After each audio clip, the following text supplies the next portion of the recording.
जिन इलाकों में जब सर्वे हुआ, अंतिम सर्वे, उसको आधार बनाया जाए। 1932 को इसलिए आधार कह रहे हैं क्योंकि वो एक रिविजनल सर्वे, उसमें काफ़ी एरिया कवर हुआ, लेकिन जो एरिया 1932 में कवर नहीं हुआ है तो वहाँ कभी तो कभी सर्वे हुआ होगा। तो जब वहाँ पर अंतिम सर्वे हुआ, उसको वहाँ पर उस जिले के लिए आधार बना दिया जाए। 4,64,000 सृजित पद हैं झारखंड के अंदर और उसमें 2,88,000 पद खाली हैं। अगर मैं सही हूँ तो मैं कह रहा हूँ कि अगर संसाधन गाँव का है तो उस पर पहला अधिकार गांव के लोगों को मिलना चाहिए। अगर हमारे घर से कोयला निकला तो हमारे बच्चे कहां पर पढ़ेंगे, ये कोयला निकालने वाली कंपनी को इस बात का ख्याल रखना होगा। पहली प्राथमिकता हमारी इस बात पर है कि गांव घर से नेतृत्व का कौशल निखारा जाए, लीडरशिप का स्किल गांव घर से पैदा किया जाए। इसको लेकर के हम लोग प्रयासरत हैं। झारखंड के भीतर जितने भी यहाँ के मूल निवासी और स्थानीय लोग हैं, उनकी आर्थिक संपन्नता कैसे आएगी, उनका लाइफस्टाइल कैसे ऊपर उठेगा। नमस्कार, मैं प्रणय प्रबोध और हमारे साथ आज एक युवा चेहरा आपको नजर आएगा। इस युवा चेहरा ने काफ़ी मुकाम हासिल किया, कैसे किया, क्या कुछ किया, और ये स्वयं अपने बारे में सारा कुछ आपको बताएंगे। हमारे साथ संजय मेहता है, जो कि आज ये किसी परिचय के मोहताज नहीं है। वो इसलिए क्योंकि इन्होंने जब इनका युवा दौर रहा तो इन्होंने काफ़ी कुछ परिवर्तन करने का प्रयास किया, और क्या क्या परिवर्तन करने का प्रयास किया और कैसे एक जो है विद्यार्थी जीवन से ये राजनेता का सफ़र तय कर रहे हैं, इसके बारे में हम इनकी जुबानी इनकी कहानी सुनेंगे। तो सबसे पहले आपका स्वागत है झार न्यूज कोरठा पर। बहुत बहुत धन्यवाद प्रणय जी, और झार न्यूज कोरठा के तमाम दर्शकों को झारखंडी जोहार है, और आप तमाम साथियों को, आपकी पूरी टीम को बहुत बधाई कि झारखंड में डिजिटल मीडिया के क्षेत्र में आप लोगों ने एक नया मुकाम हासिल किया है। आपकी पूरी टीम को बहुत बहुत बधाई। झारखंड राज्य की जनता आज जो है ना एक नए चेहरे को देख रही है, और चेहरा जो है वो संजय मेहता का है। लोग जानना चाहते हैं आखिर ये संजय मेहता है कौन सा? संजय मेहता एक साधारण सा झारखंडी नौजवान है जिसने आपके जैसे ही एक परीक्षा में परिणाम कह सकते हैं कि मिला उसको, कि वो BJMC किया, MJMC किया, फिर उसने LLB किया, फिर उसने LLM किया। लेकिन कह सकते हैं कि कहीं ना कहीं झारखंड की माटी का एक जो दर्द है, जो एक पीड़ा है, वो हमेशा कचोटती रही कि इन सब के बावजूद भी अपनी मिट्टी को क्या हमने रिवर्ट बैक दिया।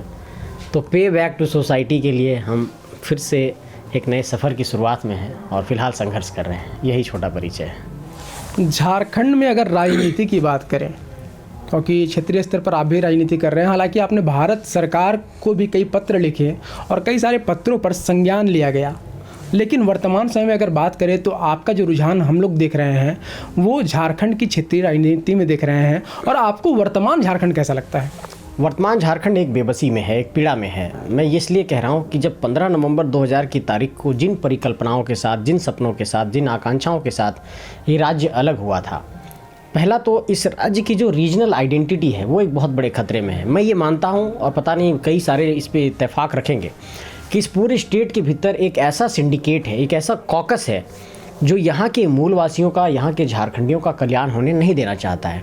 जिस स्टेट में इतने माइंस और मिनरल्स हैं, जहाँ पर इतना ज़्यादा डिस्प्लेसमेंट हुआ, जहाँ पर इतने ज़्यादा लैंड एक्वायर किए गए, चाहे वो पावर प्लांट के लिए हो, चाहे वो माइनिंग के लिए हो, चाहे कोयला खनन की परियोजना हो, चाहे बॉक्साइट हो, अब्रक हो, चाहे वो जादूकोड़ा का यूरेनियम हो, आप देखेंगे कि जब ज़मीनें ली गई तो लोग कहते हैं कि R&R की पॉलिसी बनी हुई है, रीसेटलमेंट और रिहेबिलिटेशन की, पुनर्वास की नीति बनी हुई है, इसके आधार पर ही हम लोगों को विस्थापित करेंगे। लेकिन प्रणय जी, मैं ये मानता हूँ कि आप भी इस बात पर इत्तेफाक रखेंगे कि आज बड़का गांव की हालत क्या है, आज कोडरमा के बांझेडी के विस्थापितों की हालत क्या है, आज आप देखिए गोला के लोगों की हालत क्या है। मतलब जो भी माइनिंग अफेक्टेड एरियाज हैं, वहाँ का लाइफस्टाइल धूल, गंदगी, बेबसी, पीड़ा, गरीबी, गुर्बत, मुफलिसी, इसी में वहाँ की ज़िंदगी बीत रही है। ऐसे में एक बहुत बड़ा सवाल ये खड़ा होता है कि आखिर झारखंड जब बना तो यहाँ के लोगों के जो मूल आकांक्षाएं थे उसको पूरा करने के लिए क्यों नहीं कोई प्रयास किया गया। तो ये कह सकते हैं कि वर्तमान झारखंड एक बहुत बेबसी में है, बहुत पीड़ा में है, और जहाँ पर बहुत व्यापक पैमाने पर नीतिगत खामियाँ हैं। संजय मेहता, जहाँ तक मैं आपको जानता हूँ, आप हजारीबाग के बरही विधानसभा क्षेत्र से बिलोंग करते हैं, और आपने चुनाव भी लड़ने का प्रयास किया, उम्मीदवार भी आप रहे हैं, वो भी संघर्ष का दौर आपने देखा है। और वर्तमान समय की बात करें तो 2024 में 2 इलेक्शंस, खासकर अगर शुरुआती दौर में बात करेंगे 2024 की, तो लोकसभा चुनाव होने वाला है, उसका विधानसभा चुनाव, तो आप किस में शिरकत करना ज़्यादा पसंद कर रहे हैं?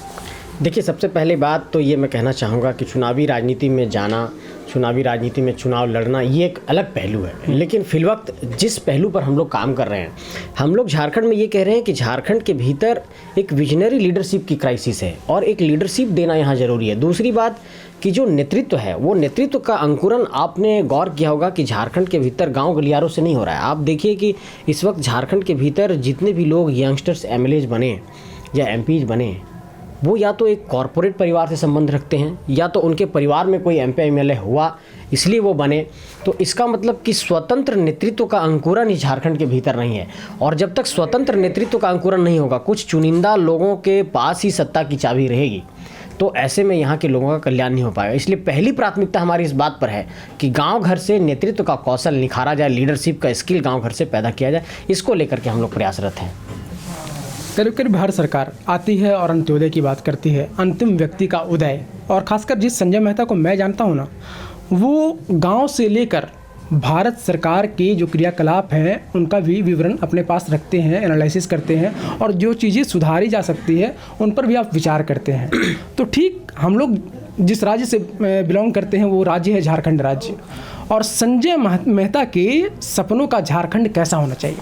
देखिए, अगर आप मुझसे पूछेंगे कि आपका जो कॉन्सेप्ट है आइडिया ऑफ झारखंड का, आइडिया ऑफ इंडिया की बात तो करते हैं लोग। आइडिया ऑफ इंडिया में ये है कि अंत्योदय होगा, समानता की बात होगी, राइट इक्वालिटी की बात होगी, इक्वल डिस्ट्रीब्यूशन ऑफ रिसोर्सेस होगा, सबको समान अधिकार मिलेगा। लेकिन जब मैं आइडिया ऑफ झारखंड की बात कर रहा हूँ, मैं ये चाहता हूँ कि झारखंड के अंदर जो यहाँ के आदिवासी हैं, जो यहाँ के मूलवासी हैं, जो यहाँ के 32 ट्राइब्स हैं, सबसे पहली बात कि जो यहाँ के झारखंड के भीतर जितने भी यहाँ के मूल निवासी और स्थानीय लोग हैं, उनकी आर्थिक संपन्नता कैसे आएगी, उनका लाइफस्टाइल कैसे ऊपर उठेगा। आप इस बात को गौर करिए कि अगर झारखंड के अंदर एक कोई सरकारी कर्मचारी का बच्चा या फिर कोई एक आईएएस का बच्चा झारखंड के अंदर जन्म लेता है, वो जाता है पढ़ने के लिए डीपीएस में, वो जाता है बड़े विद्यालय में पढ़ने के लिए, और एक मान लिया कि बड़का गांव के या फिर डाड़ी के या फिर मांडू के किसी गांव में एक बच्चा जन्म लेता है, वो जाता है राजकीय मध्य विद्यालय में पढ़ने के लिए। अब दोनों का आप एजुकेशन देखिए, अब दोनों यूपीएससी की परीक्षा में बैठते हैं, मान लिया जेपीएससी की परीक्षा में बैठते हैं, तो आप कहेंगे कि वो बच्चा तेज हो गया, ये बच्चा कमज़ोर हो गया। इसका मतलब क्या है कि झारखंड के अंदर अगर यहाँ पर लाइफस्टाइल अगर ऊपर नहीं उठेगा, तो चाहे वो आपकी शिक्षा की बुनियाद हो, चाहे आपका रोज़गार का बुनियाद हो, चाहे आपके लाइफस्टाइल की बात हो, आप सभी में पीछे चले जाएंगे। झारखंड के साथ यही हुआ। तो अगर मेरा आइडिया ऑफ झारखंड आप देखेंगे तो मैं चाहता हूं कि यहाँ के लोगों को सबसे पहले एक आइडेंटिटी दी जाए कि आप झारखंडी हैं। दूसरा, यहाँ के संसाधनों पर उनका अधिकार दिया जाए, क्योंकि आप झारखंड के संदर्भ में जब आप देखेंगे तो ये 5th शेड्यूल का स्टेट है, और यहाँ पर आप देखेंगे कि ग्राम स्वराज, ग्राम सभा की शक्ति की बात कही जाती रही है। आप खूंटी के इलाके में जाइए, जब पथलगड़ी का आंदोलन हुआ रघुवर दास जी के सरकार के समय तो आप इस बात को गौर करते होंगे कि झारखंड के अंदर स्वशासन की प्रणाली है, ग्राम स्वशासन की व्यवस्था रही है। आज आपके गाँव से अगर बालू निकल रहा है तो कोई आ रही गुजरात की कंपनी, उसको टेंडर मिल रहा है, वो बालू निकाल के बेच रही है, गांव को 2 रुपया भी नहीं मिल रहा है। मैं कह रहा हूं कि अगर संसाधन गांव का है तो उस पर पहला अधिकार गांव के लोगों को मिलना चाहिए। अगर हमारे घर से कोयला निकला तो हमारे बच्चे कहाँ पर पढ़ेंगे, ये कोयला निकालने वाली कंपनी को इस बात का ख्याल रखना होगा। आप हमारा ये जीवन को पूरी तरीके से धूल से दूषित कर दे रहे हैं। आप हमें एक बेहतर सांस लेने का भी वातावरण नहीं दे रहे हैं। ऐसे में मैं ये समझता हूँ कि चाहे वो शिक्षा हो, चाहे वो रोजगार हो, चाहे वो अवसर हो, चाहे वो संसाधनों पर अधिकार की बात हो, इन तमाम पहलुओं पर झारखंडियों को अधिकार मिलना चाहिए। यही मेरा आइडिया ऑफ झारखंड है। झारखंड में ना सामान्य कैटेगरी के भी लोग रहते हैं, और अक्सर ने उनकी एक शिकायत है, हालांकि उनको लॉलीपॉप दे दिया गया है, लेकिन फिर भी उनकी एक शिकायत है कि झारखंड राज्य में अभी भी जो है ना मानसिक और आर्थिक आधार पर आरक्षण है, जबकि लोगों का मांग ये है कि आर्थिक आधार पर आरक्षण हो तो ज़्यादा बेहतर है। नहीं, देखिए, मैं ये आपको कहना चाहूँगा साफ तौर पर कि अगर झारखंड के भीतर आप आरक्षण को गौर करेंगे, देखिए 77% रिजर्वेशन का एक विधेयक सरकार ने बनाया, ST, SC, OBC और EWS को मिला करके। राज्यपाल महोदय ने उसको रिजेक्ट कर दिया।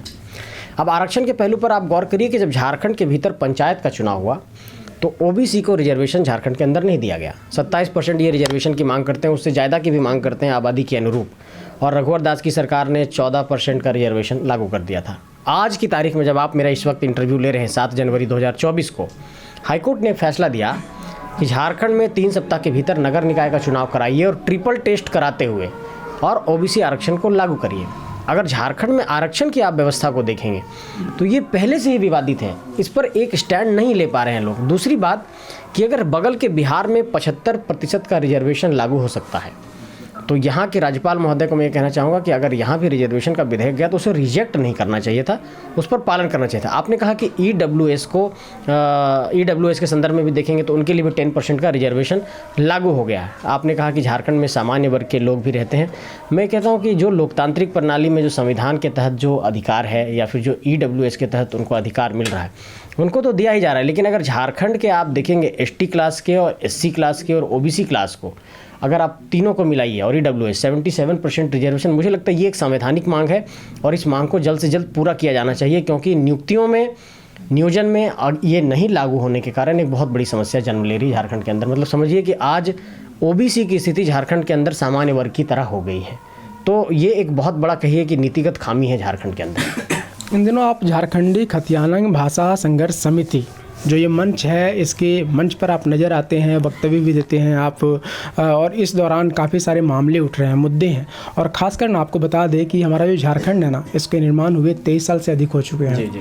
और इस बीच में युवा झारखंड में युवा जो है ना सपने देखा करते हैं खुली आंखों से और बंद आंखों से, दोनों से। लेकिन युवा आज कहाँ हैं? और दूसरी बात जो यह है कि आप लोगों का जो मांग है 1932 के आधार पर नियोजन नीति और स्थानीय नीति, इसको आप कहाँ तक सही ठहराते हैं? दोनों बातों मैं बारी बारी से आपके सवाल पर आता हूँ। पहला बात को नौजवान झारखंड के भीतर कहाँ, ये पहला सवाल है आपका। नौजवान झारखंड के भीतर बिल्कुल हाशिए पर है, क्योंकि इस स्टेट के अंदर पॉलिसी को लेकर के इतनी बड़ी पैरालिसिस की स्थिति है कि आज आप झारखंड में देखिए कि 11th JPSC का नोटिफिकेशन अभी कुछ दिनों पहले काफ़ी विलंब हो चुका है। आप देख रहे हैं कि CGL की परीक्षा लंबे वर्षों तक अटकी पड़ी है। आपने देखा होगा कि झारखंड में 2013 और 2016 के बाद जेटेट की परीक्षा नहीं हुई है। जो BEd और DLEd कर लिए, MEd कर लिए, वो कैसे टीचर बनेंगे? और झारखंड की तमाम नियुक्तियों का हाल देखिए। आज झारखंड के भीतर क्या हो रहा है कि आउटसोर्सिंग एजेंसीज के माध्यम से नियुक्ति कर ली जा रही है। जैसे सरकार को अगर 20 कंप्यूटर ऑपरेटर की ज़रूरत है तो सरकार ने एक टेंडर निकाल दिया कि फलाने डिपार्टमेंट में 20 कंप्यूटर ऑपरेटर की ज़रूरत है, हम इसके लिए एक कंपनी से निविदा आमंत्रित करते हैं। अब वो कंपनी 20 कंप्यूटर ऑपरेटर कहीं से लेकर के आ गई।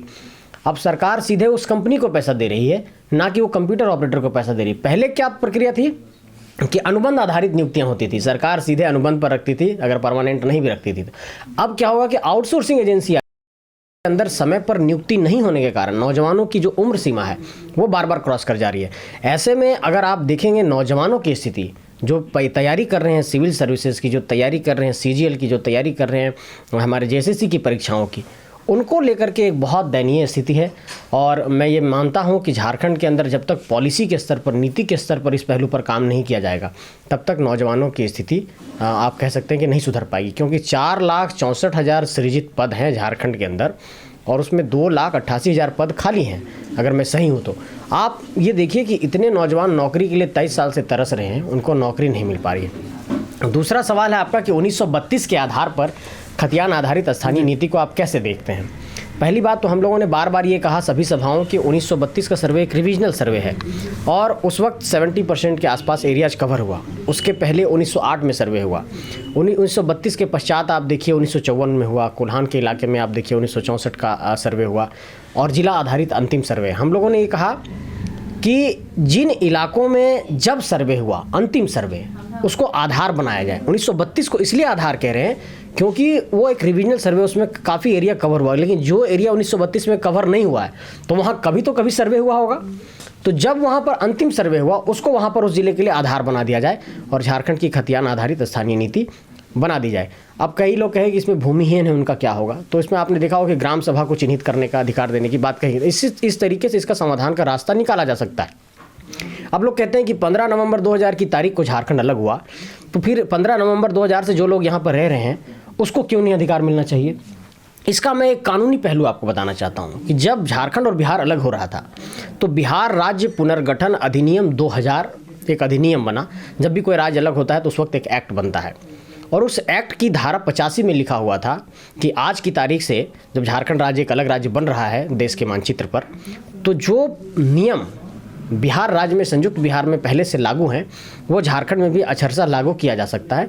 सिर्फ जहाँ जहाँ बिहार शब्द है वहाँ झारखंड शब्द करना है। और जब हम लोग संयुक्त बिहार में थे उस वक्त 3 मार्च 1982 को बिहार की स्थानीय नीति बनी थी और उस वक्त स्थानीयता का आधार खतियान था। तो जब 3 मार्च 1982 को जो झारखंडी बिहार में संयुक्त तौर पर थे, उस वक्त स्थानीयता का आधार खतियान था और अभी भी बिहार में स्थानीयता का आधार खतियान है। तो 15 नवंबर 2000 को जब एक राज्य को आप अलग करते हैं बिहार से, दक्षिण बिहार के इलाके को, तो उस दिन से उसकी स्थानीयता का आधार क्यों बदल जाएगा, ये बात हम कहना चाहते हैं। अगर सरकार यहाँ के मूलवासियों को, यहाँ के स्थानीय निवासी को 4th ग्रेड की और 3rd ग्रेड की नौकरी में भी प्राथमिकता नहीं देगी, तो ऐसे में आप ये बताइए कि जो आपकी जेपीएससी की परीक्षाएं हैं या फिर स्टेट सिविल सर्विसेज की परीक्षाएं, उसमें आप जानते हैं कि देश से कई लोग आ सकते हैं। यूपीएससी की परीक्षा आप जानते ही हैं कि वो नेशनल लेवल की परीक्षा है, संघ लोक सेवा आयोग की। तो ऐसे में अगर यहाँ के लोग कंप्यूटर ऑपरेटर के नहीं बनेंगे, यहाँ के लोग क्लर्क भी नहीं बनेंगे, यहाँ के लोग चपरासी भी नहीं बनेंगे, यहाँ के लोग ड्राइवर भी नहीं बनेंगे, तो इनकी नौकरियों पर पहला अधिकार झारखंडियों को होना चाहिए। तो मैंने आपको ये बता दिया कि 1932 के आधार पर कैसे ये स्थानीय नीति बन सकती है और बाकायदा सरकार ने विधेयक भेजा, 2 बार राज्यपाल महोदय ने रिजेक्ट कर दिया। उनको लोकतांत्रिक सत्ता में जो बहुमत की चुनी हुई सरकार है, अगर कोई विधेयक बना के 2 बार भेज रही है तो उस पर सरकार को निर्णय लेना चाहिए, उस पर राज्यपाल महोदय को निर्णय लेना चाहिए, ये मैं कहना चाहूँगा। चलो, तो यहाँ पे झारखंड की विकास गाथा कैसे रच सकते हैं संजय मेहता, इस संबंध में उन्होंने बताया। और आखिरी में हमारे चैनल के माध्यम से आप तमाम राज्यवासियों, देशवासियों को क्या कुछ संदेश देना चाहेंगे? राज्य के लोगों को ये कहना चाहूँगा कि झारखंड में एक पॉलिटिकल रिफॉर्म की ज़रूरत है। इस स्टेट को एक बेहतर पॉलिटिकल स्टेबिलिटी की ज़रूरत है। इस स्टेट को एक बहुत बड़े पॉलिटिकल लीडरशिप की ज़रूरत है, एक विजनरी लीडरशिप की ज़रूरत है।